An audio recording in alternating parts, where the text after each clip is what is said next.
여러분, 영국의 일간지인 인디펜던트지에 2007년 크리스마스의 기적이란 기사가 실렸는데요. 그 케냐의 빈민가의 마약파리 소년이 어떤 한 소년이 영국 유명한 대학교죠, 맨체스터 대학교에서 국제개발학 석사학위를 받고 빈민구제 운동가가 되었다는 기사가 실린 거예요. 여러분, 이야기가 이렇습니다. 이 기사의 주인공은 사미 기타우라는 여러분 사람인데, 이 사람이 13살 때 아버지가 폭력배에게 살해를 당합니다. 그리고 이 기타우는 가족을 먹여 살리기 위해 제 발로 폭력 조직에 들어가 도둑질을 하고 마약을 팔았다고 합니다. 그러다가 25살 때 코카인 과용으로 죽음 직전에 이릅니다. 이 죽음의 문턱에서 이 기타우가 하나님께 기도를 합니다. 하나님께서 저를 여기서 구해준다면 무엇이든 하겠습니다. 저를 이 죽음의 구덩이에서 나를 구해주세요. 그러면서 하나님께 나를 구해주시면 무엇이나 하겠다고 약속을 합니다. 근데 감사하게 여러분, 하나님이 그 기도를 들어주시고, 여러분 정말 하나님께서 그 코카인 과용, 그 중독이죠, 여기서 건져주세요. 그때부터 여러분 기타오는 공부를 시작합니다. 그리고 빈민 아이들에게 목공과 봉제 기술을 가르쳐 줍니다. 이 성실한 젊은이를 지켜본 EU 직원들이 이 기타오가 너무 이렇게 공부도 성실하게 하고 주변에 어려운 이렇게 아이들을, 빈민 아이들 도와주니까 이 기타오를 유학을 할 수 있도록 도와주려고 하는데, 문제는 뭐냐면 이 기타오가 정규 학력이 없는 거예요. 학교를 다닌 경험이 없으니까 영국의 여러분들 대학을 가는 게 도저히 불가능한 겁니다. 그런데 결국엔 하나님이 기적적으로 이 기타오를 영국 유학길에 오르게 하고요, 결국엔 맨체스터 대학교에서 학위를 받게 됩니다. 그러면서 여러분들 빈민 운동가로 그 맨체스터 대학교에서 국제개발학 석사학위를 받고 빈민 구제 운동가로서 귀하게 하는 게 쓰임을 받는데, 이 기타오가 그 기사에 보면 그런 얘기가 있습니다. 자기가 인생의 바닥을 기고 있을 때 그때 버리지 않고 품고 있었던 꿈이 있었다고 합니다. 그것은 바로 어린 시절 쓰레기 더미에서 우연히 발견했는데, 마약 중독자로 죽어가는 그 순간 속에서도 자기가 어떤 그 쓰레기 더미에서 어떤 발견한 책이 있었다고 합니다. 바로 그 책은 뭐냐면 영국 맨체스터 대학교 홍보책자 브로셔였다라는 거예요. 한마디로 이 기타오는 여러분들 그 죽음의 그 구덩이 같은 삶에서도 하나님이 어렸을 때 하나님의 전적인 섭리로 영국 맨체스터 대학교 이 홍보 브로셔를 보면서 마음에 감동이 온 거예요. 내가 이 대학을 꼭 가고 싶다. 그리고 결국에는 여러분들 아까 말씀드린 대로 결국에는 하나님께 기도를 하고, 결국에 하나님께서 이 기타오를 맨체스터 대학교를 들어가게 하시면서, 그래서 거기서 국제석사 개발학 석사학위를 받고 빈민구제 운동가로 하나님께 귀하게 쓰임받게 된 그 기사가 이렇게 있었다고 합니다. 여러분, 이 기타오라는 사람은요, 고난을 당하는 중에도 결국에는 하나님이 자신에게 주신 꿈을 품었죠. 그리고 결국에는 하나님이 그 꿈을 이뤄 주셨어요. 여러분, 이제 제가 오늘 기타오에 대한 이 얘기를 시작하면서 하나님이 요즘에 주님이 주신 마음이 있습니다. 요즘에 우리 성도들 중에 정말 고난당하는 분들이 많습니다. 우리 성도님들 뿐만이 아니라 우리나라 국민들, 열방에 있는 수많은 사람들이 다 고난을 당하고 있습니다. 그냥 고난이 아니고요, 죽음 같은 고난을 겪는 이들도 꽤 많이 있습니다. 근데 하나님이 이런 고난을 당할 때 여러분, 특별히 예수님을 믿는 저와 여러분들에게 주시는 중요한 메시지가 있습니다. 그것은 고난을 당하는 중에도 우리가 분명히 붙잡아야 될 것이 있습니다. 하나님은 나를 사랑하시고 나를 통해 이루고자 하시는 놀라운 계획과 꿈을 가지고 계신다라는 거예요. 오히려 이 고난을 당할 때일수록 하나님이 나에게 주신 꿈, 약속, 계획을 붙잡고 나아가는 것이 너무 중요하다는 겁니다. 여러분, 성경에서 고난을 당하는 중에도 하나님이 자기에게 주신 꿈을 품고 결국에는 하나님의 꿈을 이룬 대표적인 사람이 바로 요셉입니다. 그래서 여러분, 저는 여러분 이제 오늘부터 해서 여러분 한 4주 정도 될 것 같습니다. 요셉에 대한 말씀을 전하려고 합니다. 왜냐하면 여러분 이제 말씀을 이제 보면 알겠지만 요셉처럼 고난을, 그렇게 큰 고난을 계속 당한 사람이 여러분 없습니다. 근데 요셉은 그 큰 고난을 당하는 중에도 하나님과 동행하면서 하나님이 준 꿈을 평생 붙듭니다. 그리고 결국에는 하나님이 요셉을 통해서 이루고자 하시는 하나님의 꿈을 이루는 통로가 됩니다. 여러분, 우리 성도님들도 지금 고난을 당할 때, 고난을 당하는 중에도 고난의 초점을 여러분 맞추지 마시고, 이 고난 중에도, 이 고난을 당하는 중에도 여전히 하나님은 나를 사랑하시고 나를 향한 놀라운 계획과 꿈을 가지고 계시고 하나님이 나를 통해서 이루고자 하시는 하나님의 꿈을 붙잡고 이걸 위해서 기도하시고, 그러면서 여러분 나아가셔서 이 고난을 당할 때에도 하나님의 꿈을 붙잡고 여러분 나아감으로 하나님이 나를 통해서 이루고자 하시는 하나님의 꿈을 이뤄내는 귀한 인생이 되기를 제 이름으로 축복합니다. 여러분, 우리 창세기 여러분 37장을 보게 되면 이제 요셉의 이야기가 나오는데요. 여러분, 야곱의 12아들 중에 여러분 요셉의 형들이 요셉을 시기하죠. 미워합니다. 그 이유는 여러분 창세기 30장에 보면 세 가지 이유가 나옵니다.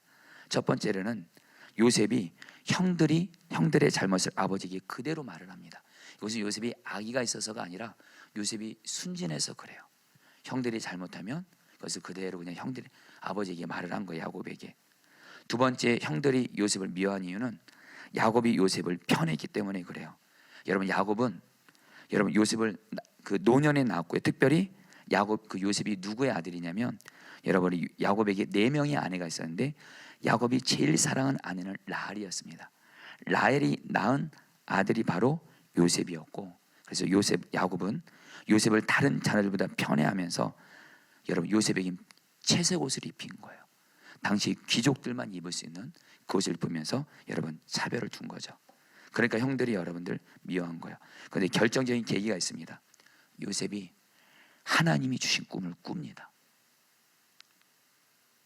여러분 창세기 37장 앞부분에서 여러분 창세기 37장이 두 부분으로 딱 구분됩니다.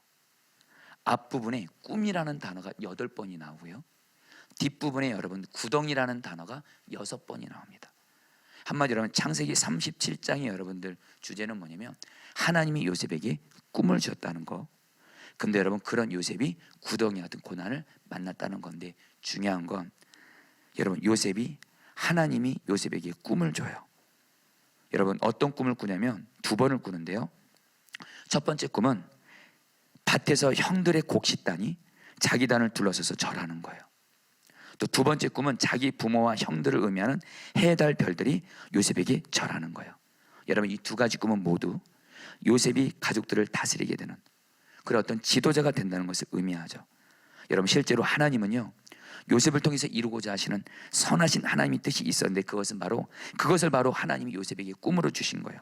다시 한번요, 하나님은 요셉을 사랑하시고 그러면서 요셉을 향한 놀라운 계획과 꿈이 있으셨는데 그 꿈을 하나님이 요셉에게 꿈으로 주셨는데 그것은 뭐냐?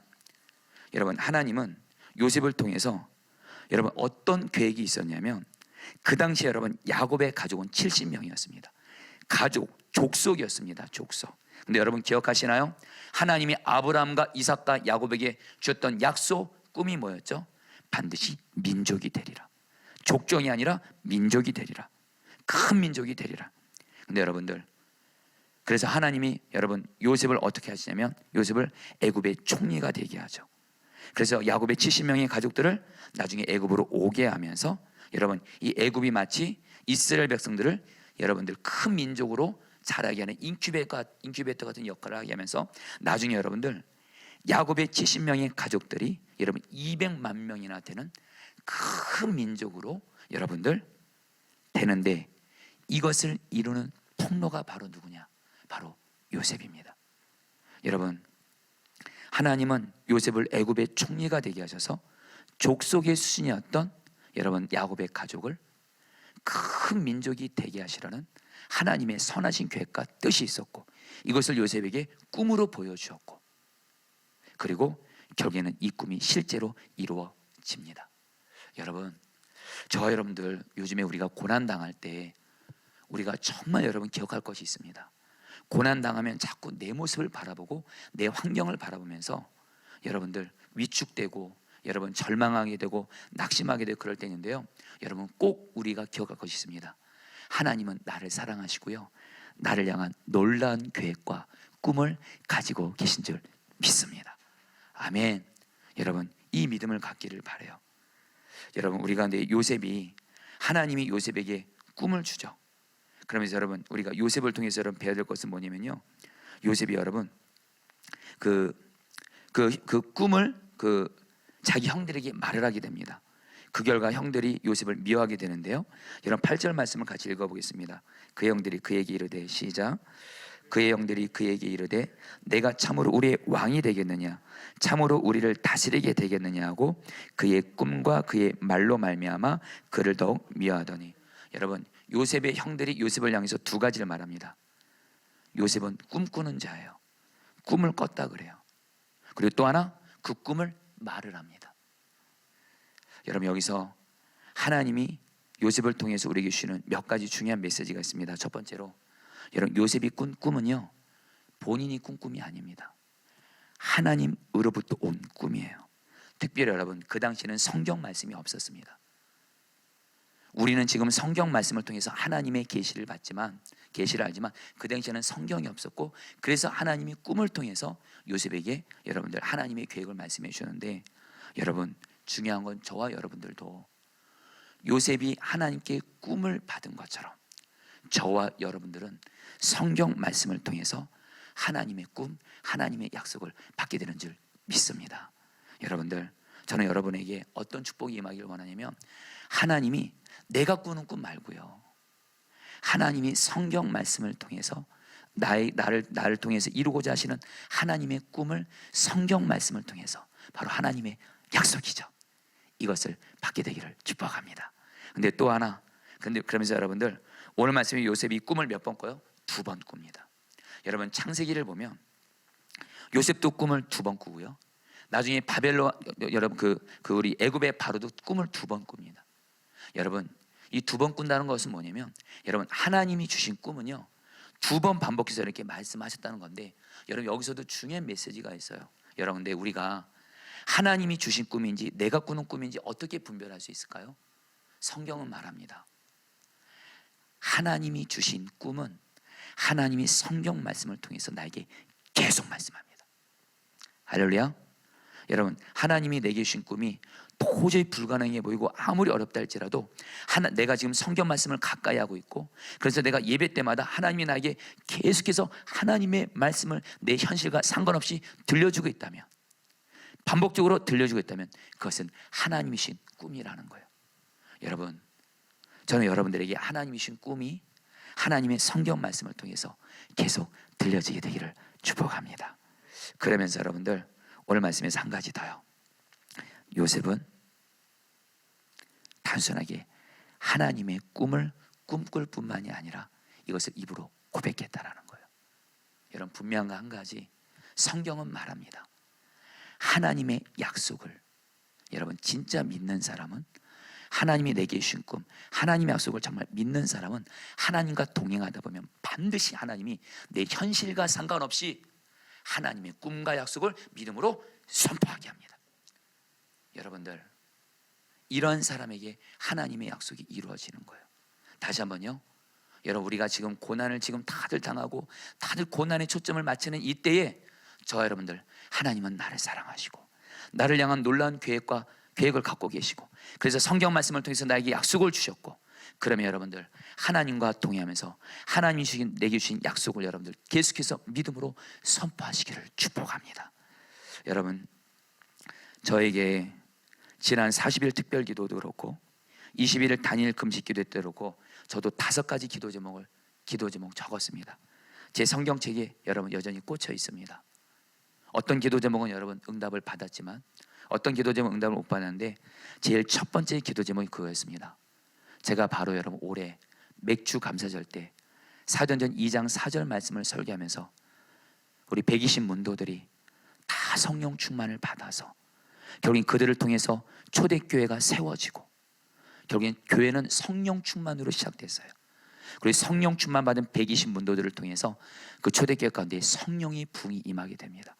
그때 하나님이 저에게 너무도 분명히 주신 말씀이 있었습니다. 약속입니다. 마치 우리 포도나무 교회 모든 목회자 성도들을 이렇게 합쳐보니까 120명 정도가 돼요. 약 지난 40일 특별 기도회 때 21일 단일 금식 기도회 때 그리고 지금도 제가 제일 첫 번째로 하나님께 기도하면서 선포하는 기도가 있습니다. 하나님, 포도나무 교회 모든 목회자 성도들이 다 성령 충만 받아서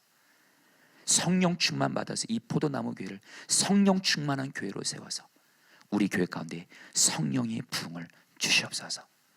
여러분, 저는 이 기도를 꿈꾸고 있고요. 그리고 이 기도를 여러분 매일 여러분 기도할 때마다 이 기도를 기도하면서 선포하고 있습니다. 여러분, 여전히 여러분들 지금 한국 교회 요즘에 여러분들 성령의 부흥을 꿈꾼다는 것은 조심스럽게 그런 교회를 찾아보기가 어렵습니다. 제가 지난 주간에 우리 요 성남 동지방 중앙에 있는 교회 우리 감리사님을 만나고 왔습니다. 근데 감리사님이 어떤 말씀을 하시냐면, 감리사님이 마침 지난주에 우리 모든 감리교회 감리사님들이 모임을 가졌었대요. 한마디로 우리 감리교회 각 여러분 그 지역을 대표하는 목사님들이죠. 감리사님들을 다 만나는데 감리사님 말씀으로는 그렇습니다. 요즘에 감리사님들을 다 만나면서 목사님들이 감리사님들이 하는 얘기가 뭐냐면 모든 교회가 다 죽겠다는 소리를 한대요. 실제로 성도들이 코로나19 때문에 예배당에 못 모이면서 성도들의 숫자가 반으로 주는 교회도 너무도 많고요, 헌금도 반으로 떨어지는 그런 교회들이 너무도 많대요. 다 죽는 소리를 한대요. 여러분, 지금 이것이 여러분들 현재 교회의 현실입니다. 근데 여러분, 이게 현실입니다. 그러나 하나님은 저에게 그렇게 말씀하지 않습니다. 교회가 성령 충만만 받으면, 사도행전의 말씀이 그대로 이루어지면, 여러분 사도행전 시대나 지금이나 여러분 그때가 더 어려우면 더 어렵지, 여러분 그 당시에는 어떤 때냐면요, 120문도들이 성령 충만 받은 그때는 예수님이 얼마 전에 십자가에 못 박혀 죽게 했어요. 유대인들이요. 한마디로 120문도들 주변에는 어떤 사람들이 가득했냐면 예수님을 따르는 자들을 죽이려는 자들로 가득했습니다. 그때는 코로나19라는 전염병은 없었지만 예수님을 믿고 따른다는 이유 때문에 여러분들 죽음의 위협 가운데 있었던 것이 여러분들 그 당시에 120문도들이 경험했던 사실이었습니다. 그러나 그들은 성령 충만 받으니까 오히려 여러분들 예수님을 믿고 따르는 자를 죽이려는 유대인들이 성령 충만 받은 120문도들 통해서 그들이 예수님을 믿게 됩니다. 예수님을 십자가에 못 박았던 여러분 종교 지도자들이, 수많은 사람들이 예수님을 믿고 구원을 받게 됩니다. 여러분, 사도행전을 보면 베드로가 이렇게 말합니다. 너희들이 십자가에 못 박은 주 예수 그리스도가 너희의 주가 되고 구주가 되었다. 이 말씀을 듣고 예수님을 십자가에 못 박은 수천 명의 유대인들이 예수님을 믿고 구원받게 됩니다. 여러분, 지금도 성령 충만함만 이 말씀만 있다면 얼마든지 한국 교회는 성령의 부흥을 경험할 수 있는 줄 믿습니다. 현실 바라보지 말고 하나님의 말씀이 여러분들 현실인 거예요. 그러면서 여러분들, 제가 사도행전 말씀을 매일 말씀 기도를 하면서 특별히 여러분 사도행전 2장과 사도행전 4장 말씀을 보면서 제 마음에 갈망이 생기는 말씀이 있었습니다. 혹시 우리 신원 전사님 말씀을 좀 보여줄 수 있나요? 사도행전 2장 44절 45절, 사도행전 4장 34절 35절 같이 한번 읽어보겠습니다. 믿는 사람이, 같이 읽겠습니다. 시작. 믿는 사람이 다 함께 있어 모든 물건을 서로 통용하고 또 재산과 소유를 팔아 각 사람의 필요를 따라 나눠주며, 사도행전 4장 34절 35절입니다. 그 중에 가난한 사람이 없으니 이는 밭과 집 있는 자는 팔아 그 판 것의 값을 가져다가 사도들의 발 앞에 두매 그들이 각 사람의 필요를 따라 나눠줌이라. 이 말씀을 여러분 한마디로 성령 충만 받으면 사람들이 뜨거운 사랑의 사람이 돼서 내 주변에 가난한 자 없는 자들에게 하나님이 내게 주신 것을 내 것으로 여기지 않고 하나님이 내게 있는 것을 약하고 가난한 사람들에게 나눠주면서 가난한 사람이 없었다라는 거예요. 와, 여러분, 이 말씀을 보면서 우리 포도나무 교회는 특별히 약한 자를 섬기기 위해서 주님이 세워주신 교회인데, 하나님 이 말씀이 우리 교회에게 성령 충만 받아서 이루어지게 하소서 간절히 이 말씀을 붙들고 기도하고 선포했습니다. 솔직히 인간적으로는 그 중에 가난한 사람이 없으니, 와, 여러분 정말 환상적인 교회예요. 진짜 천국 같은 교회예요. 하나님, 이런 교회가 어떻게 이루어질 수 있을까? 그러나 이 말씀이 이루어지기를, 포도나무 교회 이루어지기를 바라며 기도했는데 마침 어떤 일이 생겼냐? 여러분들 지난주에 이미 여러분들 아시는 대로 저희 교회 성도님이신 김동현 우리 성도님의 아버님이 너무도 안타까운 불의의 사고로 돌아가셨어요. 여러분에게 어떻게 돌아가셨는지를 말씀을 드리기가 어려울 정도로 너무도 안타깝게 불의의 사고로 돌아가셨는데, 근데 중요한 건 우리 동요 형제와 그 유족들이 이 장례를 당하면서, 여러분에게 다 말씀드릴 수 없지만 장례를 치르는데 너무도 큰 어려움이 있었어요. 장례를 못 치를 뻔했습니다. 그 정도로 우리 동현 형제님에게 큰 어려움이 있었고, 특별히 유족들이 거의 없어요. 그러다 보니까 장례를 치르는데 운구위원도 그렇고 너무도 어려움이 많은 겁니다. 근데 여러분, 하나님이 이 말씀을 주시면서 먼저는 주님이 저에게 너가 너에게 있는 것을 나눔으로 동행제를 섬기라는 마음을 주셔서 어떤 한 가지를 주님이 섬기게 하셨어요. 주님이 그걸 통해서, 여러분, 저는 그냥 어떤 연결고리만 됐을 뿐입니다. 동행제를 어떤 분과 연결만 시켜드렸는데 그분이 동현 형제의 그 가정의 그 장례가 여러분들 이루어질 수 있도록 결정적인 역할을 해주신 거예요. 그래서 여러분들 빈소가 차려지고, 근데 여러분들, 제가 여러분들에게 광고 드렸죠. 주님이 너무도 마음 주시는 거예요. 마침 사도행전에, 여러분 사도행전 말씀, 여러분들은 매일 말씀 기도하면서 어떤 마음으로 말씀 기도하는지 모르겠지만 담임 목사인 저는 너무도 간절합니다. 사도행전 한 잔 말씀을 매일 말씀 기도할 때마다 하나님이 저에게 주신 마음이 있어요. 포도나무 교회, 다들 교회가 어렵다, 힘들다, 죽겠다는 이때에 그런 현실 붙잡지 말고, 고난 붙잡지 말고, 포도나무 교회를 향한 하나님의 놀라운 계획과 꿈은 바로 사도행전이라는 거예요.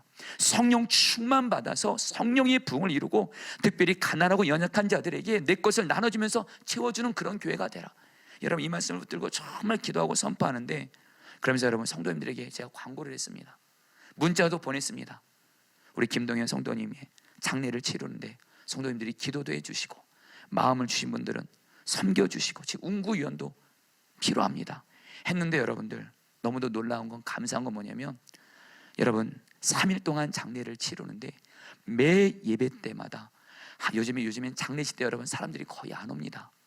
근데 하나님께 마음을 받은 우리 성도들이, 정말 많은 분들이 동현 형제 그 아버님의 그 장례식장에 와서 우는 자와 함께 울라는 그 말씀에 순종해서 그 장례에 함께 해주고, 여러분 그리고 운구위원이 6명이 필요했는데 운구위원 6명이 뭡니까? 훨씬 더 풍성하게 여러분 사람을 보내주시고, 오늘 발인 예배 때는 여러분들 정말 그 빈소에 사람들이 가득한 가운데 여러분 하나님 장례 예배를 치르게 하신 줄 믿습니다. 여러분들, 여러분에겐 이것이 어떻게 볼지 모르지만 저에게는 마치 하나님이 정말 우리 포도나무 교회가, 우리 성도들이 동요 형제를 모르는 분들이 많습니다. 동요 형제가 저희 교회를 파송을 왔지만 거의 동요 형제를 성도들이 몰라요. 그런데 성도들이 얼굴도 모르는데 다들 사랑으로, 너무도 많은 분들이 사랑으로 섬기고 함께 해주는 거예요. 여러분, 결국에 여러분들 우리 동요 형제랑 통화하고 그러면서 여러분 유족들이 얼마나 여러분 감사한지 몰라요. 사랑하는 여러분, 우리 포도나무 교회 여러분 정말 기도해 주세요. 하나님 저에게 주신 약속입니다. 성령 충만 받아서 하나님께 축복을 받은 자들이 가난하고 없는 자들에게 나눠줌으로 말미암아 가난한 자가 없는 교회, 이 약속이 우리 포도나무 교회에 이루어질지어다. 여러분, 나 개인도 그렇고 교회를 향해서 그렇고 고난이 여러분 초점이 아니고 하나님이 내게 주신 약속의 말씀을 따라서 그 약속의 말씀을 꿈을 꾸고 믿음으로 선포하시기를 축복합니다. 그런 자에게 하나님의 약속을 이루어 주시는 거고요. 그러면서 여러분 오늘 말씀을 보면 하나님이 여러분 요셉에게 여러분 꿈을 통해서 여러분 크고 놀라운 약속을 주시는데, 창세기 30장 앞부분에 제일 많이 나온 단어가 뭐라고요? 꿈이었습니다. 8번 나옵니다.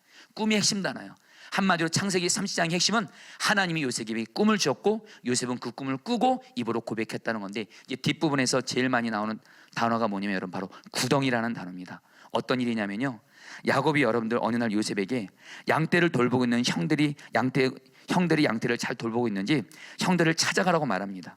그래서 요셉이 형들을 찾아 도단까지 가게 되는데, 근데 요셉의 형들이 요셉을 보면서 어떤 말을 하냐면 꿈꾸는 자가 오른도다 하면서 성경은 분명히 말합니다. 요셉을 죽이려고 했다고 말합니다. 요셉을 죽여버리자. 그래서 여러분 요셉을 어디다 버려요? 여러분들 채색 옷을 벗기고 구덩이에 던져버립니다. 여러분 20절 말씀 한 절만 좀 보도록 하겠습니다. 자, 그를 죽여, 같이 읽겠습니다. 시작. 자, 그를 죽여 한 구덩이에 던지고 우리가 말하기를 악한 짐승이 그를 잡아먹었다 하자. 그의 꿈이 어떻게 되었는지를 우리가 볼 것이니라 하는지라. 여러분 요셉은 여러분들 이 요셉의 형들이, 여러분 오늘 말씀이 참 여러분들 한편에서는 하나님이 요셉에게 꿈을 주었다 이 말씀이 주 내용이면서 뒷부분은 뭐예요? 근데 하나님께 꿈을 받고 그런 놀라운 꿈을 받은 요셉에게 찾아온 것은 뭡니까? 고난이에요. 구덩이입니다. 자기를 죽일 수도 있는 구덩이 같은 고난이에요. 성도님들, 여기서 하나님이 우리에게 주는 메시지가 있어요. 특별히 여러분 요셉이 어떤 고난을 당하냐면요, 여러분이 먼저는 여러분 형들이 구덩이에 던져버립니다. 죽이려고요. 그리고 여러분들 좀 이따 나중에 말씀드리긴 하겠지만 경히 여러분 요셉을 애굽의 노예로 팔아버립니다. 한마디로 요셉은 구덩이에 빠지는 고난을 당한 것도 여러분 힘든 건데, 여러분 또 노예로 팔려나가는 고난의 연속을 경험하게 돼요. 여러분 우리가 하나님께 꿈과 약속을 받게 되면요, 성경을 보니까 하나님이 어떤 걸 허락하시냐면요, 반드시 그 고난을 지불하는 여러분 그런 허락하심을 허락하세요. 성경을 보면 정말 하나님께서 우리에게, 하나님의 사람들에게 꿈을 주시는 것과 함께 반드시 여러분들 뭐예요? 고난이 여러분 시작되는 거예요. 고난이라는 대가를 지불합니다. 요셉도 그렇고 우리가 잘 알죠. 여러분 다윗이 하나님이 사무엘을 통해서 다윗이 이스라엘의 왕이 될 거다, 여러분 놀라운 약속과 꿈을 주지만 다윗이 곧바로 만난 것은 사울에게로부터 여러분 죽임을 당하는, 여러분 죽음의 위협을 당하는 고난을 여러분 당하게 됩니다. 여러분들 우리 성도님들 중에 지금 내가 하나님께 꿈을 받았고 약속을 받았는데 내 삶은 계속해서 구덩이 같은 고난을 당하고 계속해서 고난을 연속적으로 만나고 있다면 여러분 잘못 가고 있는 거 아니에요. 사랑하는 성도님들, 우리가 꼭 기억할 것이 있습니다. 하나님은 우리에게 꿈을 주시는 것과 함께 이 꿈을 담을 수 있는 이 하나님의 약속이 이루어지기 위해선 우리 자신이 여러분 철저히 낮아져야 되거든요. 우리의 자아가 죽음을 경험해야 되거든요. 우리가 정말 주님만을 바라보고 주님만을 의지하고, 그리고 정말 나는 죽고 그리고 주님의 성품을 담는 그런 연단하는 자로 반드시 하나님 우리를 고난을 통과하세요. 여러분, 그러니까 우리 성도님들, 지금 내가 하나님께 꿈과 약속은 받았는데 이 약속의 말씀을 붙들고 기도하고 하나님의 꿈이 이루어지도록 기도는 하지만 지금 내 삶에 계속 요셉과 같이 고난을 당하고 또 당하고 그래서 내리막길을 계속 가고 있다면 여러분들 꼭 기억하십시오. 그것이 우리를 하나님의 뜻 가운데 꿈이 이루어질 인도하시는 하나님의 선하신 섭리 속에 있는 줄 믿습니다. 여러분 최근에 우리 교회 성도님은 아니신데 정말 저를 위해서, 우리 포도나무 교회를 위해서 정말 잊지 않고 기도해 주시는 어떤 할머니 권사님이 계세요. 정말 그 할머니 권사님은 우리 교회 교인은 아니지만 저와 우리 교회를 위해서 정말 기도하세요. 그리고 여러분들 이 할머니 권사님은 정말 기도로 가정을 지금 귀하게 세우신 분이세요. 근데 이 할머니 권사님을 제가 최근에 좀 만났습니다. 근데 그 할머니 권사님이 기도하시는 분이시거든요. 그래서 이 권사님이 늘 저를 보시는 눈이 늘 그윽해요. 늘 저를 보면 불쌍히 여기고 긍휼한 마음으로 목사님 많이 힘들죠, 고난이 많죠, 이렇게 말씀을 하세요. 그러면 많이 힘들죠? 그러면 네 권사님 저 그렇기도 해요. 근데 이 권사님이 이렇게 말씀하세요. 목사님, 하나님이 목사님 고난 통해서 귀한 사람을 세우시려고 연단의 과정 가운데 있는 거예요. 이렇게 말씀을 하시는데 여러분 제가 그 할머니 권사님이 그 말을 모르는 것이 아닙니다. 근데 정말 저를 위해서 기도하시는, 저를 위해서 진심으로 지난 시간 동안 오랫동안 기도하시는 권사님의 입에서 목사님 그 고난을 통해서 하나님이 목사님을 귀하게 연단하고 있어요. 여러분 그 말을 듣는데 그게 그렇게 하나님의 음성으로 들려지더라고요. 사랑하는 성도님들, 우리가 고난 당할 때 여러분 하나님은 우리에게 꿈을 주시는 것과 함께 꼭 기억하실 것이 있습니다. 앞으로 살펴보겠지만 여러분 요셉에게 하나님의 꿈이 이루어져서 애굽의 총리가 되잖아요. 요셉을 보면 놀라운 삶이 있습니다. 요셉을 보면 요셉은 절대로 변질되지 않습니다. 변질되지 않아요. 마지막까지 하나 앞에서 예수님의 성품을 닮은 자로 성경학자들 말입니다. 구약 성경에서 예수님을 예표하는, 예수님을 담는 가장 대표적인 삶 중에 한 사람이 요셉이에요. 요셉은 이 고난을 통해서 여러분 예수님을 담는 사람으로, 진짜 나는 죽고 주님 닮은 자로 여러분 귀하게 세워져요. 여러분 지금 나에게 여러분 고난이 있다면 여러분 우리가 꼭 기도할 것이 있습니다. 하나님, 이 고난을 통해서 하나님의 약속이 이루어지는데 내가 그 하나님의 약속을 이루어지는 그 꿈을 담을 만한 그릇으로 하나님이 나를 훈련시키시고 연단시키신다고 믿고 여러분 고난을 여러분 주 안에서 기쁨으로 받게 되시기를 축복합니다. 그래서 마지막으로 여러분들 오늘 말씀에서 보면 여러분들과 정말 이것을 나누고 싶어요. 근데 여러분 중요한 건 고난이 내가 하나님께 꿈을 받고 그러면서 여러분들 하나님과 동의하면서 고난을 당할 때 이 고난이 나를 위한 하나님의 연단이다. 근데 이것만으로 여러분들 고난을 이길 수는 없습니다. 중요한 건 여러분들 오늘 말씀에서 요셉에게 하나님이 너무도 놀라운 은혜를 주시는데 하나님께서 꿈을 주시고 약속을 주신 요셉에게 고난과 함께 무엇을 허락하시냐면요, 결론부터 말씀드립니다. 하나님이 요셉과 함께 계셔서 요셉을 고난을 당할 때마다 요셉을 보호해 주시고 돌봐 주시고요, 때마다 일마다 여러분들 그 고난에서 건져 주시고요, 오히려 그 고난을 통해서 하나님의 꿈으로 한 발자국 한 발자국 가도록 인도해 가신다는 거예요. 여러분 몇 가지 좀 보도록 하겠습니다. 여러분 오늘 말씀 여러분들 먼저 우리 21절 말씀 같이 먼저 읽어볼래요? 같이 읽겠습니다. 르우벤이 듣고 시작. 듣고 요셉을 그들의 손에서 구원하라 이르되 우리가 그의 생명을 해치지 말자. 여러분 조금 전까지 르우벤을 포함하면 야곱의 요셉의 형들은 다 요셉을 죽이려고 했습니다.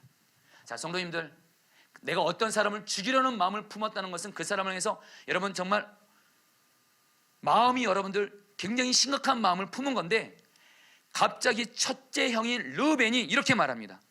우리 요셉 죽이지 말자. 이렇게 말을 하기 시작하는 거예요. 여러분 성경은 지금 말하고 있지 않지만 도대체 누가 조금 전까지 요셉을 죽이고자 했던 르우벤의 마음을 돌이키셔서 요셉을 여러분들 살리도록 인도해 가셨을까요? 보호하셨을까요? 하나님이시라는 거예요. 여러분 그리고 24절 말씀드리겠습니다. 그를 잡아 구덩이에 던지니, 같이 읽겠습니다. 시작. 그를 잡아 구덩이에 던지니 그 구덩이는 빈 것이라 그 속에 물이 없었더라. 여러분 이 말씀이 기가 막힌 말씀이에요. 여러분 그 당시에 이스라엘 백성들은 여러분 그 농사를 지어야 되기 때문에, 근데 건조한 날이 많아서 농사를 짓고 가축에 물을 주기 위해서는 반드시 여러분 물이 있어야 되는데 빗물을 저장하기 위해서 구덩이를 팠습니다. 그리고 그 구덩이에 여러분 뭐가 있어요? 빗물을 저장해서 반드시 그 구덩이는 물이 가득 채워져 있는 게 원래 구덩이의 모습입니다. 여러분 근데 오늘 말씀 뭐라고 말해요? 그 구덩이에 물이 없어서 빈 것이라고 말해요. 아까 말씀했죠. 형들은 요셉을 죽이려고 했습니다. 그리고 구덩이에도 던졌습니다. 중요한 건 여러분 마침 그 구덩이에 물이 없었습니다. 여러분 도대체 누가 요셉을 형들이 죽이려고 하고 그런 가운데 여러분들 그 구덩이에 던졌는데 성경은 말합니다. 구덩이에 물이 없더라. 여러분 누가 마침 그 구덩이에 물이 없게 하심으로 요셉을 지켜주셨을까요? 바로 보이지 않는 요셉과 함께 하시는 하나님이 요셉을 지켜주고 계신 것인 줄 믿습니다. 여러분 한 가지만 더 나눠볼까요? 결정적인 거 여러분들 26절 27절에서 같이 한번 읽어보겠습니다. 26절 27절 같이 읽겠습니다. 시작. 유다가 자기 형제에게 이르되 우리가 우리 동생을 죽이고 그의 피를 덮어둔들 무엇이 유익할까? 자 그를 이스마엘 사람들에게 팔고 그에게 우리 손을 대지 말자. 그는 우리의 동생이요 우리의 혈육이니라 하며 그의 형제들이 청종하였더라. 여러분 다시 한번요. 조금 전까지 형들이 요셉을 죽이려고 했습니다. 여러분 우리도 솔직히 내가 사랑하기 어려운 사람 사랑하는 거 얼마나 힘드니까 내 마음이 바뀌는 것도 힘든데 요셉의 형들이 요셉을 죽일 정도로 요셉을 미웠는데요, 처음에는 르우벤을 통해서 요셉 죽이지 말자, 이제는 여러분 유다가 말합니다. 요셉 우리 동생이다. 결국엔 그래도 같은 아버지의 피가 있다. 그를 죽인들 무슨 유익이 있겠냐. 그를 애굽으로 가는 이스마엘 사람들에게 팔아버리자. 그러니까 요셉의 형들이 다 정중했대요. 여러분 도대체 유다도 그렇고 형들도 그렇고 그렇게 요셉을 죽지 않도록 하게 하신 분이 누구십니까? 바로 하나님이신 줄 믿습니다. 여러분에게 뭘 말씀드리고 싶냐면요, 요셉은 지금 죽음의 구덩이 같은 고난 가운데 있지만 상황과 환경은 죽음 같지만 여러분 우리가 꼭 기억하실 수 있습니다. 하나님은 요셉에게 약속을 주었어요. 꿈을 주었어요. 요셉이 비록 구덩이에 던져졌지만 하나님은요, 요셉에겐 두 가지, 하나님이 여전히 끝낼 수 없는 두 가지 이유가 있습니다. 요셉은 하나님이 사랑하는 하나님의 백성이고요, 요셉에게는 뭐가 있어요? 하나님이 주신 약속과 꿈이 있었습니다. 결코 하나님은 요셉과 하나님의 약속을 끝낼 마음이 없었습니다. 그리고 요셉을 지켜주시고 보호해주신 거예요. 할렐루야. 여러분들에게 그대로 적용합니다. 여러분 오늘 이 말씀이 우리에게 그대로 적용하면 우리도 신앙생활하면서 죽음 같은 구덩이 같은 이런 고난을 겪을 때가 있습니다. 실제로 요즘에 정말 우리 성도들 중에 죽음 같은 고난을 겪는 이들이 있습니다. 죽을 것 같은. 근데 기억하세요, 여전히 보이지 않는 하나님이 우리와 함께 계셔서 우리를 사랑하시고 우리를 지켜주시고 보호해 주셔서 우리는 결코 죽지 않습니다. 그리고 또 하나, 하나님이 나에게 약속을 주셨어요. 꿈을 주셨어요. 오늘 말씀에서 구덩이에 요셉만 던져진 것이 아니에요.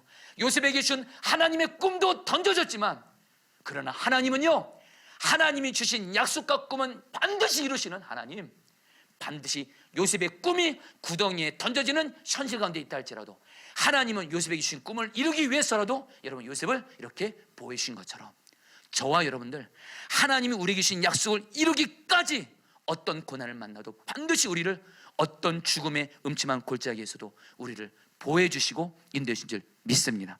한 가지만 더요. 36절 말씀 읽어보도록 하겠습니다.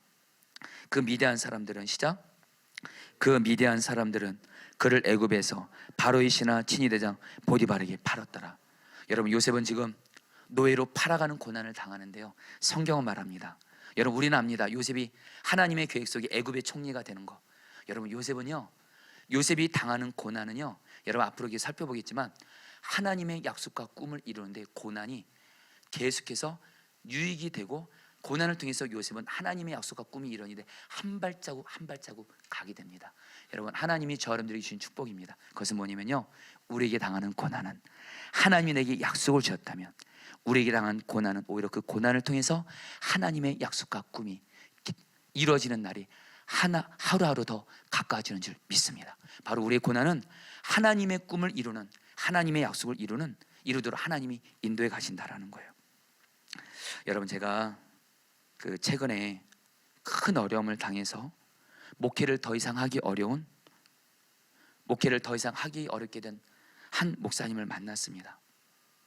제가 참 사랑하는 목사님인데 이 목사님이 정말 큰 고난을 당했어요. 어느 정도로 고난을 당했냐면 목회를 못하게 됐습니다. 그래서 여러분 이 목사님이 그걸로 인해서 목사가 목회를 못한다? 이것처럼 여러분 힘든 일이 어디 있겠습니까? 그래서 여러분 이 목사님이 저에게 고백하기로 목사지만 자살 충동도 몇 번 느꼈대요. 그 목사님의 그 자살 충동 느꼈다는 말을 듣고 가슴이 먹먹했습니다. 그런데 그 목사님을 살린 건 하나님이 그 가족을 생각하고 그 목사님에 있는 자녀를 생각하면서 결국에는 하나님이 자살하면 안 돼, 너에게는 자녀가 있어. 그것 때문에 이 목사님이 결국에 이겨냈는데 중요한 게 이 목사님이 목회를 못하니까 집안의 한 가정이기 때문에 일을 해야 되는 거예요. 제가 이 목사님의 삶을 보니까 진짜 죽음의 구덩이에 던져진 것 같아요, 요셉과 같이. 근데 이 목사님이 가장으로서 일을 해야 되니까 가족들의 생계를 책임져야 되니까 취업을 해야 되는데 이 목사님이 취업 면접을 20번이나 봤대요. 근데 다 떨어졌대요. 면접을 보는데 여러분들 그 면접 보는 사람들이 이 목사님이 할 수 있는 게 노동밖에 없더래요. 목사로서 할 수 있는 게 목회밖에 없는데 목회를 못하니까 이제 여러분들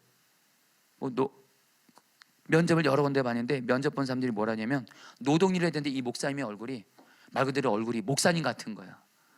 그러니까 그리고 이 목사님은 노동 경력도 없어서 다 떨어지는 거예요.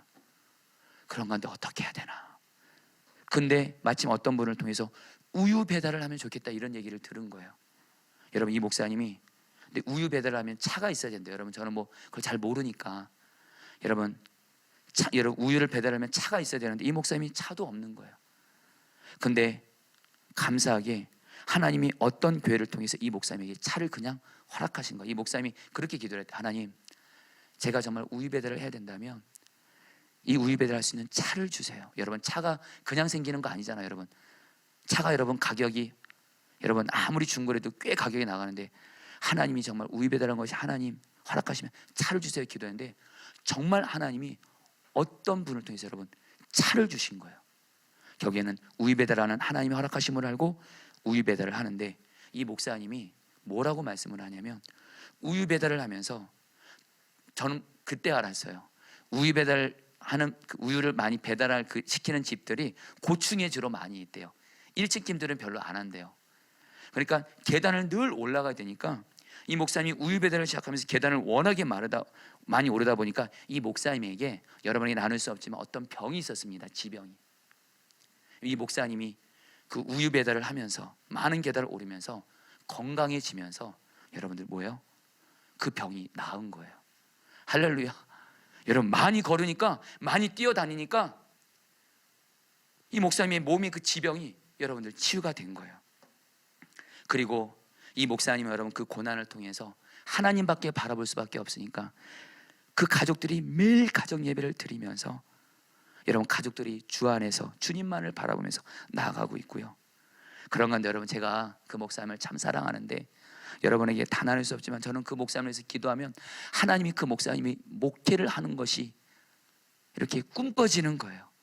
여러분 그 사람을 위해서 사랑하고 기도하면 하나님이 그 사람을 향한 꿈도 보여주시는 것 같아요. 그래서 제가 그 목사님에게 이렇게 말했어요. 목사님이 지금 목회하는 것이 어렵다 할지라도 하나님은 저에게 목사님이 목회를 하기를 원하십니다. 목회를 하는 길을 열어주실 거예요. 근데 여러분 제가 그 목사님을 만났는데 최근에 그 목사님이 하나님이 다시 목회를 할 수 있도록 손바닥만한 구름을 증거를 보여주셨다는 거예요. 여러분에게 다 나눌 수 없지만 제가 여러분 그 목사님을 만나면서 제가 뭘 봤는지 아세요? 두 가지를 봤습니다. 이 목사님이 정말 죽음 같은 구덩이 같은데 있는 것도 봤어요. 근데 또 하나 여전히 그 목사님과 함께 계셔서 그 목사님을 사랑하셔서 그 목사님과 그 가정을 여전히 지켜주고 돌봐주시는 하나님이 정말 바로 보여지더라고요. 그리고 그 목사님을 때마다 일마다 이 가정을 여러분 도와주시는 하나님을 보게 되고 이 목사님을 한 걸음 한 걸음 귀하게 인도하는 하나님을 바라보게 되면서 제가 절실하게 깨달은 것이 있어요. 하나님은 하나님의 자녀들이 어떤 죽음 같은 고난이 있다 할지라도 하나님은 그와 함께 하시고 그를 보호해 주시고 때마다 일마다 구덩이에서 건져주시고 그를 고난을 통해서 하나님의 선한 길로 인도해 가신다는 걸 보게 하셨습니다. 저는 그 목사를 보면서 정말 하나님은 정말 보이지만 않을 뿐 고난을 통해서 우리를 여러분들 인도해 가시는 하나님이시라고요. 이제 말씀을 마무리하면서 여러분 저도 제 인생에 있어서 저에게 주 같은 구덩이 같은 순간이 빠진 적이 언제 있을까 생각을 해봤습니다. 딱 생각이 나는 게 언제냐면 바로 저희 어머니가 10년 전쯤 됐을 겁니다. 뇌종양에 걸려서 병원에서 돌아갈 수 있다는 진단을 받았을 때 그때 여러분들 저에게는 정말 죽음 같은 구덩이 같은 일이었어요. 어머니가 뇌종양에 걸렸는데 종양이 너무 커서 수술도 못한다고 합니다. 병원에서 그러면서 돌아갈 수 있다고 말씀을 하는데 저에게는 여러분들 것이 죽음 같은 고난이었어요. 저희 어머니는 너무도 고생을 많이 하셨고 자식인 저희들에게 너무도 큰 사랑을 줬고 제가 장남으로서 어머니에게 효도를 하고 싶은데 우리 어머니가 여러분들 정말 돌아갈 수 있다고 하니까 저에게는 정말 죽음 같은 고난이었습니다. 근데 그때 하나님이 저에게 주셨던 말씀이 어느 날 주일 예배를 드리는데 그때 여러분들 강단에서 그때 유기성 목사님이죠. 마태복음 6장 30절 말씀 오늘 있다가 내일 던져지는 들풀도 하나님이 이렇게 입히시거든 하물며 너희를 돌보지 않겠느냐 이 말씀을 읽어주시는데 제 안에서 너무도 분명한 하나님의 음성이 들리는 겁니다. 내가 너를 돌본다는 것은 너와 네 엄마도 같이 돌본다는 거예요. 내가 네 엄마를 반드시 돌봐준다 약속을 하시더라고요. 그래서 여러분 이 약속, 그러면서 저에게 하신 건 뭐냐면, 우리 어머니, 저와 우리 어머니 가운데 함께 하셔서 믿고 염려하지 말라라는 거예요. 제발 염려하지 마. 제발 염려하지 마. 그래서 여러분, 염려하면 하나님 아무 역사 못 한다는 거예요. 염려하지 마 그러시더라고요. 두려워 말고 믿기만 하라 그러시더라고요. 그래서 여러분 정말 그때 염려하지 않으려고 정말 힘썼습니다. 그리고 나서 여러분들, 저와 제 아내가 저희 어머니를 찾아뵀어요. 저와 제 아내가 좀 중요한 결단을 했습니다. 정말 쉽진 않은데 제 아내가 정말 고마웠어요. 그때 저희 어머니를 모시겠다라는 거예요. 그 당시에 저희 어머니 3남매는, 자식들은 다 출가하고 그때는 아버지가 옆에 안 계셨습니다. 그때 저와 제 아내가 어머니 찾아가서, 어머니 저희가 돌볼게요. 저희 집에서 같이 살아요. 근데 여러분, 저희 어머니가 그런 말씀을 하시는 거예요. 정원아, 엄마가 지금 이 큰 병이 걸렸지만 요즘에 분명 한 가지, 하나님이 엄마와 함께 하셔서 엄마를 돌봐주셔서 엄마의 마음도 그렇고 엄마의 몸도 그렇고 건강하게 돌봐준 것을 내가 경험하고 있어. 이렇게 말씀하시는 거예요. 여러분, 그때 어머니가 하나님이 나를 돌봐주고 계셔 이렇게 말씀하는데 제 안에서 너무도 분명한 하나님의 음성이 들려지는 거예요. 거봐 내가 잘 돌본다 그랬잖아. 여러분, 실제로 그리고 나서 얼마 있다가 삼성의료원에서 검사를 다시 받았는데 정말 기적적으로 하나님이 저희 어머니의 뇌종양을 기적적으로 치료해 주셨어요. 그리고 나서 저희 어머니는 혈압과 당뇨가 있고 그 외에도 여러 지병이 있어서, 여러분들 저희 어머니는 무슨 충격을 받거나 이러면 여전히 여러분들 큰 위기 가운데 있는 순간이 있습니다. 실제로 여러분, 그동안 저희 어머니가 그 이후에도 여러분 뇌종양은 또 하나님이 치료해 줬지만 우리 어머니가 혈압이 심각합니다. 당뇨가 심각해서 우리 혈압과 당뇨가 있는 분들 아직 혈압과 당뇨가 합병증이 그렇게 무섭대요. 그래서 여러분 저희 어머니에게, 그래서 여러분 의사들이 저희 어머니 자칫하면 정말 무슨 어려움 생기면 여전히 돌아갈 수 있다 이런 얘기를 하시는 거예요. 여러분 저는 그때부터 제 마음에 어떤 걸 생각하냐면, 저는 언젠가부터 저희 어머니의 장례를 생각했습니다. 사실 저는 저희 어머니에게 전화가 오면 저는 가슴이 여러분 철렁합니다. 솔직히 고백하면 남동생한테 전화가 몇 번도 왔어요. 어머니가 경기로 쓰러져서 여러분들 정말 돌아가실 뻔한 적도 있었고요. 그때마다 여러분 정말 하나님께서 돌봐주십니다. 이 말씀 붙들고 기도할 때 하나님이 기적적으로 또 살려주신. 근데 언젠가부터 여러분 저는 어머니의 장례를 준비하면서 여러분들 제가 사는데 하나님이 저에게 언젠가부터 어떤 은혜를 허락하시냐면, 제가 선한 목적에서 교회를 맡는데 제가 성도들의 장례를 참 많이 섬겼습니다. 성도들의 보통 부모님들이 많이 돌아가시잖아요. 성도들의 부모님들의 장례가 섬길 때 여러분, 우리 목사님들은 성도들의 장례 소식을 들으면 긴장합니다. 장례가 나면 모든 걸 다 내려놔요. 거기에 올인해야 됩니다. 그리고 여러분 장례를 섬기는 게 결코 쉽지 않습니다. 어찌되는 멀리도 가기도 해야 되고요. 여러분 주간 장례면 여러분 거기에 상당한 에너지를 쏟게 되는데, 그래서 여러분 장례가 날 때 여러분 우리 목사님들 안에서 장례가 나지 않았으면 좋겠다 이런 그런 여러분 고백들도 해요. 근데 여러분 그만큼 장례는 여러분 목사님들에게 여러분들 부담이에요.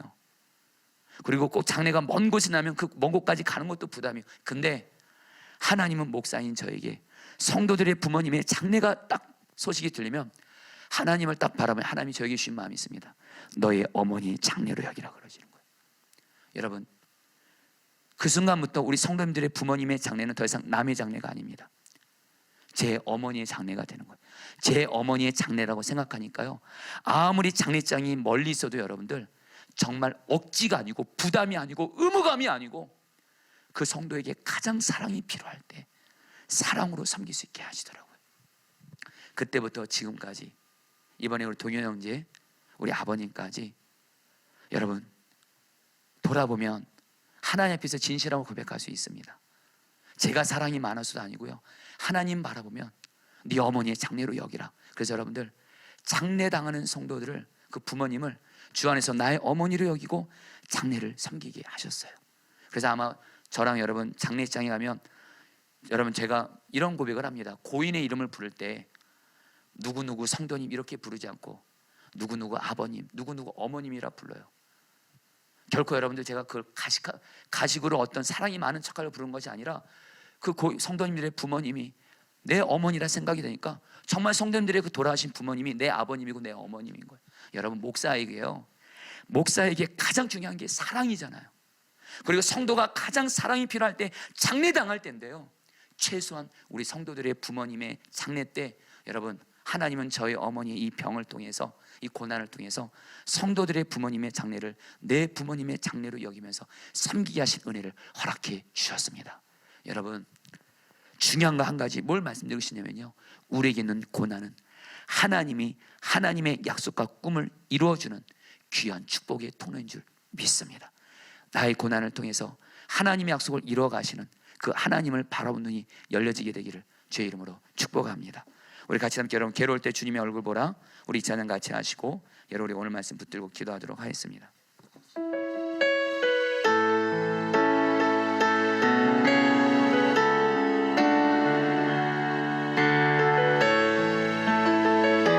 우리 고난당할 때, 괴로울 때 주님을 바라봅니다. 괴로울 때 주님의 얼굴 보라, 평화의 주님 바라보아라. 세상에서 시달린 친구들아, 위로의 주님, 위로의 주님 바라보아라. 눈을 들어 주를 보라, 눈을 들어 주를 보라. 내 모든 염려 주께 맡겨라. 슬플 때에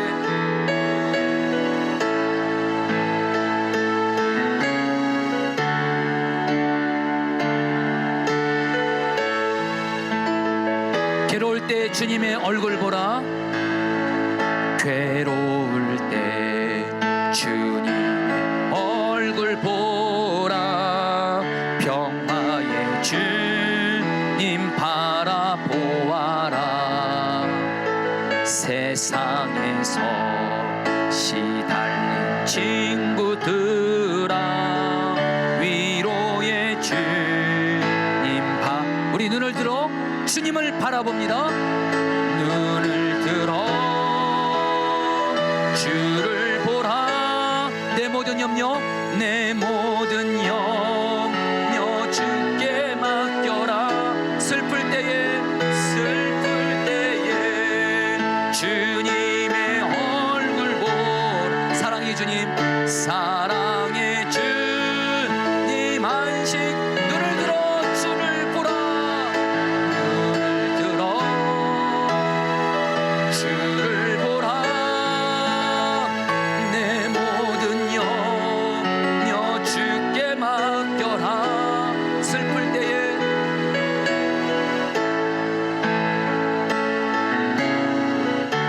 사랑의 주님 안식 주리라.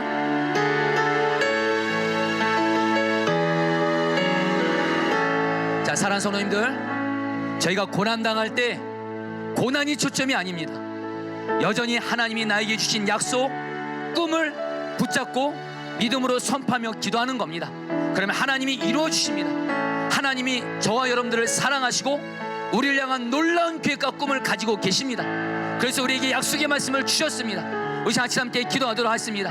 하나님, 내가 요셉과 같이 고난을 당할 때에도 고난을 바라보지 않고, 고난을 주목하지 않고, 여전히 하나님은 나를 사랑하시고 나를 통해서 놀라운 계획과 꿈을 갖고 계시고, 그래서 나에게 약속의 말씀을 주셨사오니 하나님이 주신 약속의 말씀을 꿈꾸면서 하나님이 주신 꿈과 약속을 믿음으로 선포하면서 나아가게 하여 주셔서 하나님의 꿈과 약속이 이루어지게 하여 주시옵소서. 우리 주여 몸을 치고 기도하겠습니다. 주여. 하나님, 이 시간 기도합니다. 하나님, 우리가 고난당할 때 하나님, 내게 있는 고난을 주목하지 말고, 내게 있는 어려움을 주목하지 말고, 하나님이 내게 주신 약속을 꿈꾸면서 믿음으로 고백하게 하여 주시옵소서. 하나님의 약속의 말씀을 오직 믿음으로 꿈꾸고 오직 믿음으로 고백하는 우리가 되어지게 하여 주시옵소서. 하나님, 우리에게 주신 하나님의 약속 반드시 이루어 주십니다. 포기하지 말게 하소서. 끝까지 꿈꾸게 하소서. 끝까지 꿈꾸며 믿음으로 선포하며 기도하게 하여 주셔서 하나님의